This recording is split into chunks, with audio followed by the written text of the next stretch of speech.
ছেলেটি মেয়েদের টয়লেটে লুকিয়ে একটা ছোট্ট দানব পোষে রেখেছিল।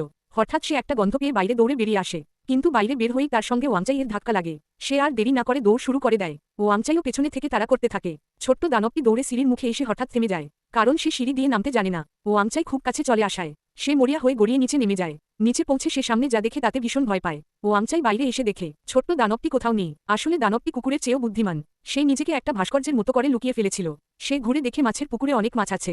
অনেকক্ষণ ধরে না খেয়ে থাকায় সে এক লাফে পুকুরে পড়ে কিছুক্ষণের মধ্যেই পুরো পুকুরের মাছগুলো খেয়ে ফেলে। মাছ খেতেই দানবটি হঠাৎ কয়েকগুণ বড় হয়ে যায়। এর দৃশ্য দেখে পাশ দিয়ে যাওয়া দাজন হতবাক হয়ে যায়। সে তাড়াতাড়ি গিয়ে শাওশুয়াইকে বিছানা থেকে টেনে তোলে। শাওশুয়াই এটা দেখে ভয়ে কাঁপতে থাকে। তারা সিদ্ধান্ত নেয় দানবটিকে লেকের মধ্যে ছেড়ে দেবে। হয়তো সে সেখানে ভালো থাকবে। কিন্তু দানবটি যেতে চায় না, কারণ শাওশুয়াই তার একমাত্র আপনজন। সে তার ছোট্ট মালিককে ছেড়ে যেতে চায় না। দাজন তখন তার সবচেয়ে প্রিয় খাবার আলু বার করে। আলু দেখে দানবটি আকৃষ্ট হয়। দাজন জোরে আলুটি লেকের দিকে ছুড়ে দেয়। দানবটি আলু কুড়াতে যায়, আর সেই সময় শাওশুয়াই দ্রুত সেখান থেকে চলে আসে। না হলে সে হয়তো ফিরে যেতে চাইত।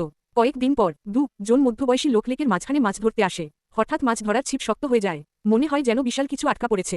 একজন নৌকার মাথায় গিয়ে জাল ধরতে যায়। হঠাৎ পানির ভেতর থেকে দানবটি মাথা তোলে। তার সঙ্গী ভয় পেয়ে চিৎকার করে ফেলে। তখনই ছিপ বেঁকে যায়, এমনকি নৌকাটাও দানবটি টেনে নিয়ে যেতে থাকে।